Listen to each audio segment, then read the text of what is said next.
always constantly like grabbing it and kind of That's just the like worst, yeah. being like, oh, it's there. I know it's there and I can't get rid of it. What is up, guys? Welcome to The Tested Men with Chin, and today we're going to be discussing body dysmorphia, body image, Zeus, gynecomastia, and anything related to insecurity that a lot of guys are facing, and stay quite quiet about it. How are you doing, man?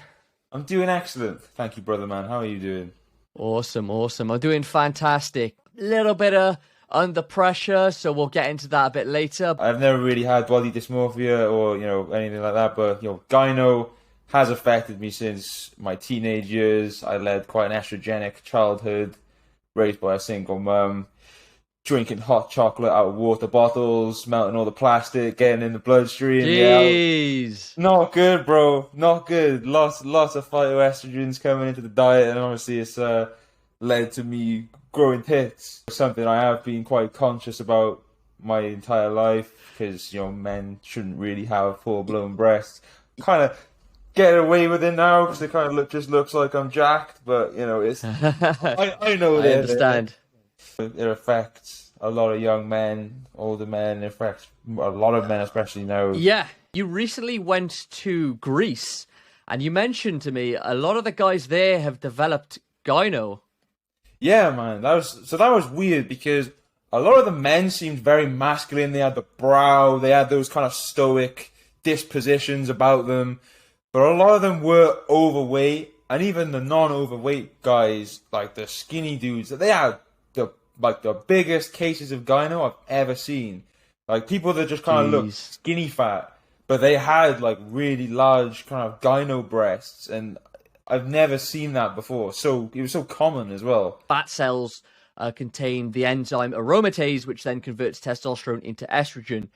But I mean, in these skinny guys, that shouldn't be happening. And the one thing that indicates is that the recent change in lifestyle and perhaps diet as well could be leading to less testosterone being converted into DHT. DHT is important because it helps regulate aromatization. So higher levels of DHT gets a bad rep for hair loss, but actually DHT is essential for keeping aromatization down low, which then prevents estrogen levels from getting out of check. Sunflower oil would be a big one in Greece, I'd imagine. Soy products, as their bodies are being hit by these foods and lifestyles, estrogen's starting to get out of whack because they just don't have the DHT that they should have. That makes sense, but you got to remember olive oil is one of the biggest exports. I imagine most of the food they eat, they use olive oil instead of seed oils, although maybe in restaurants. A lot of their diet is very, meat heavy, lots of fatty meat, lots of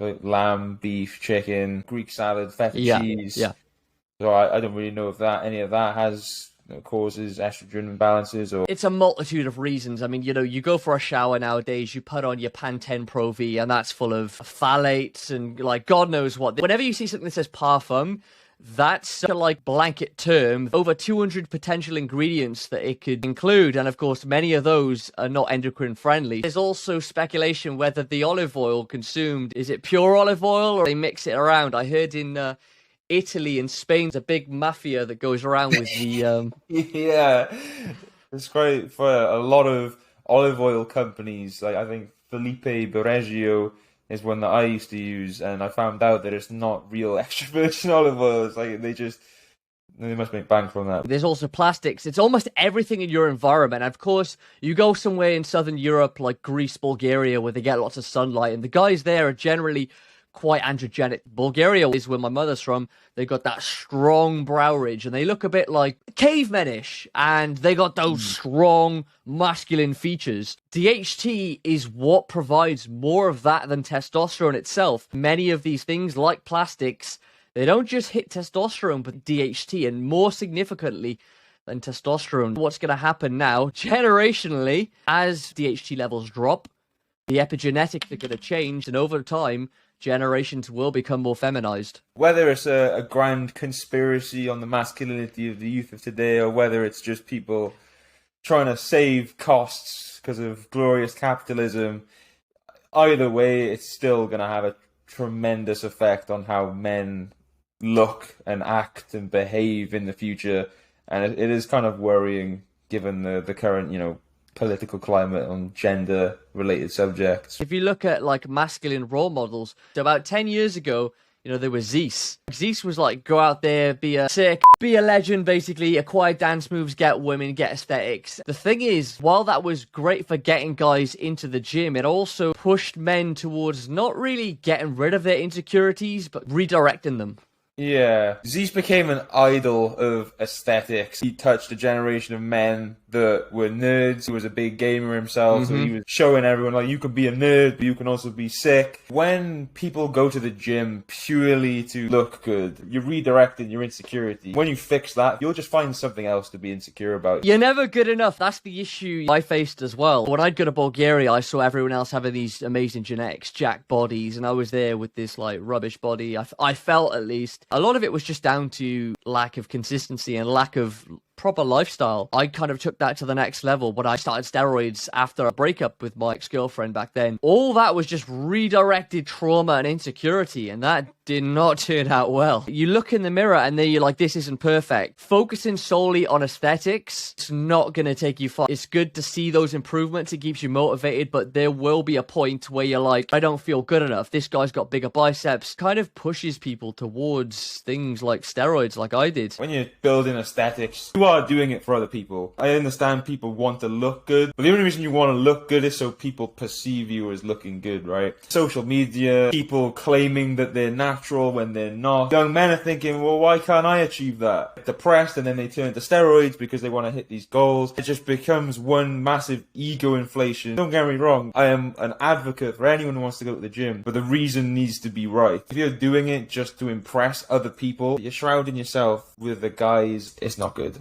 Pure vanity. By all means, some point in your life, get the most shredded. I've done that. If you want to see what you're capable of course. But if you're doing that every year, you're going to get to a point where you're like, oh, I wasn't as good as I was last year. I need to take it to the next level. I really think there are bigger goals you can hit while still looking good. Look at powerlifters. A lot of them do have amazing physiques. Olympic lifters, fighters as well, was something we've been delving a little more into. For sure, man. I've never really aimed for aesthetics when training at the gym. I was a bit of a fat boy when I was younger. I wanted to kind of lose the weight for health reasons. But then I just started training because it made me feel good, be functionally strong, I could do more. Looking at boxing, the physique just naturally came. Like, I'm not shredded with a six-pack, but man, I am the best I've ever looked in my life, and I feel great. That's a byproduct of the training I was doing for other reasons. When you go in with the sole purpose of just trying to build aesthetics, I find it impressive, the bodies that people can create for themselves, but it doesn't look natural even when they are natural themselves. People build them in very weird ways. It's not about how much you can lift, it's about how much you look like you can lift. That's my favourite quote. When I got more into strength training, this was where my ego would come out. But doing something like a lat pull down, there's a much bigger guy doing a set of 45 kilos, and then you come out with doing like 75 kilos for the same reps. He's just looking at you like, yo, what? So, you know, it's hard to completely diminish the ego, but you need the ego. The ego is not, you know, you should never look to get rid of your ego. Your ego is what drives you in this world. You know, it's that layer on top of the id that propels you forward and is how you interface with the world. I would argue as long as the ego's pushing you towards a good direction, because if it's not, then sometimes a little ego death might be in yeah, very true, in favor. Yeah, but like, again, even with strength training, I started to get the same thing as, like, I want to hit these numbers, and at the end of the day, you know, hitting like a 200 kg deadlift or a 4-plate squat, it's like, why does it matter? And like, what's the ultimate goal here?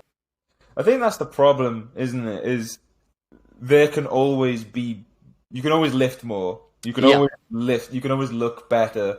And I think that's the problem with these styles of training, even powerlifting. You know, that's one of the most competitive forms of training. 0.5 kilos is a difference between a gold or a silver medal at the Olympics. Yeah. You know?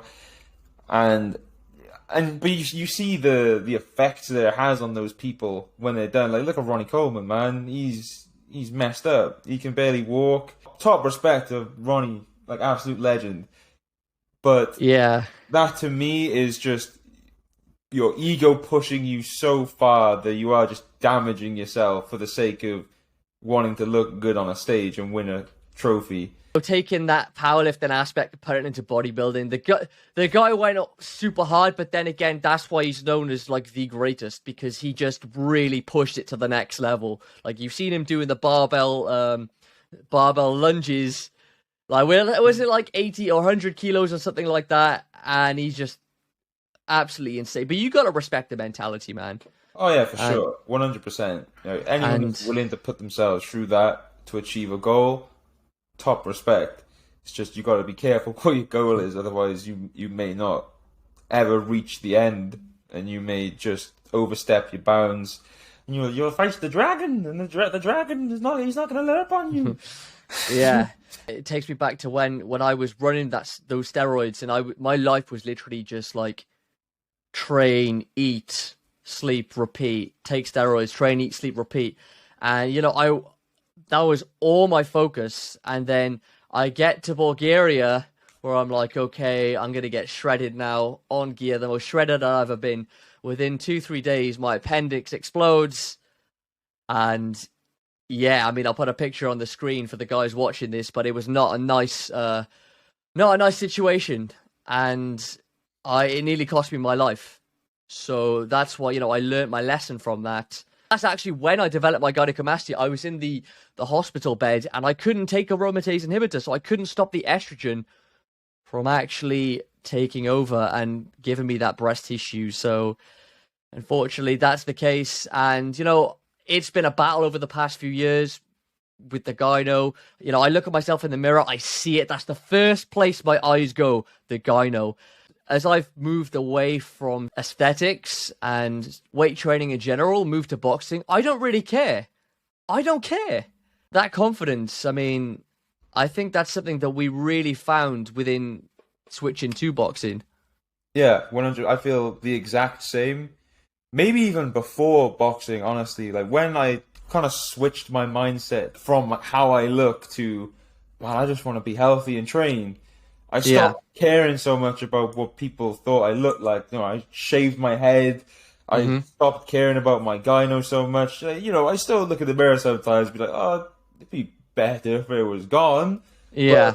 But I'm not as obsessive as I used to be before. I was always constantly like grabbing it and kind of That's the worst, yeah. Being like, oh, it's there. I know it's there and I can't get rid of it. This is fucking annoying. But, I think it's more important to change your mindset rather than to change yourself, like your physical self. It's much healthier to be comfortable with the body that you're in rather than doing things that could potentially harm you to alter yourself. Exactly, and that's why focusing solely on appearance, it's not going to take you far. You need to set your goals beyond that. That's why something like fighting, if you could still do the weightlifting on the side, that's an important aspect of it, but something functional that's actually going to allow you to last longer. Longevity is a huge aspect that a lot of people don't take into consideration when they do this weight training. And I'm suffering heavily as of doing heavy weights on muscular imbalances. Like if you train with muscular imbalances, those imbalances will get worse. And when you try and do something functional like fighting or like some sort of, let's say, cardio or mobility training, you will feel the consequences. Sure, man. Especially in the lower back, man. So many people with the lower back pain, man. I'm still getting over mine, but yeah.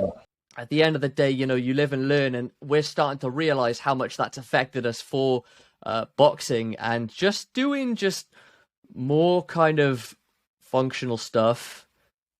Again, trying to correct all those areas that you've built so much on incorrectly. It's just important to make sure that you're healthy when you're doing this stuff. Like I know part of bodybuilding you can do cardio to help you cut, but that in itself is a problem. When you're doing cardio to shred weight to look good instead of doing cardio to improve the health of your heart, the mindset kind of affects the results.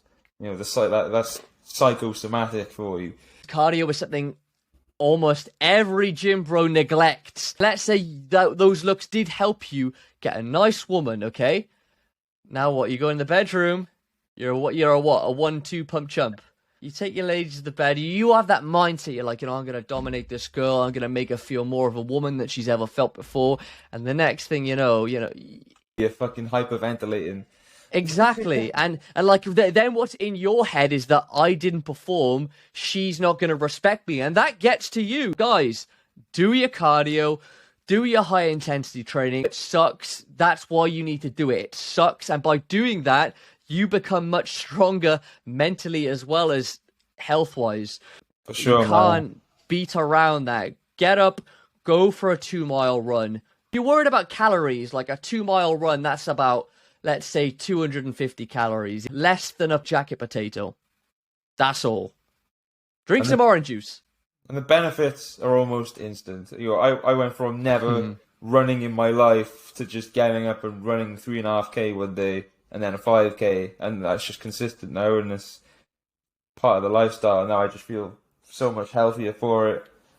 Yeah, and also, like, by actually doing cardio, you're not only improving, your overall well-being, but also how much energy is taken up by the cells in the mitochondria. You're making your body more efficient at converting not just sugar into energy, but fat into energy as well. Basically forming this system in which the body is so much better at giving you the energy that you'll need, that will benefit you when you are lifting, when you are fighting, whatever you're doing. It's going to help you and make you feel less fatigued.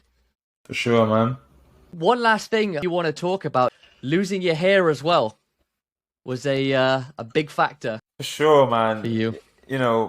You can say there was a little bit of ego and a bit of insecurity in that decision because, ultimately my choice was I'd rather be bald than balding. It takes a lot to shave your head. I see men and they're clearly balding, and in my head I'm like, man, just get rid. Just get rid. But then I can cast my mind back to when I had my bald patch, my hair was thin. Yeah. Using my hairline back to Narnia, bro. That's my widow's peak there. And it's so hard to accept and to just make that decision to get rid, but eventually you just stop caring. One thing that made a big difference is the moment you start growing a proper hair down here, you start caring less about the hair on here. Yeah, for sure. DHT, there's arguments whether it causes hair loss. Personally, I think that DHT is not the cause of hair loss.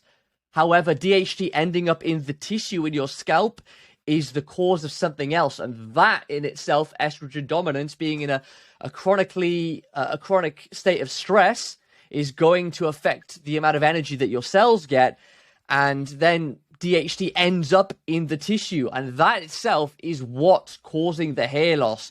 Oh, you just have high DHT and then your hair falls out. If that were true, then soy boys would have amazing hair. That's not the case. They got terrible hair and terrible beards. Guys, thank you. I hope you enjoyed the show, and we'll catch you next time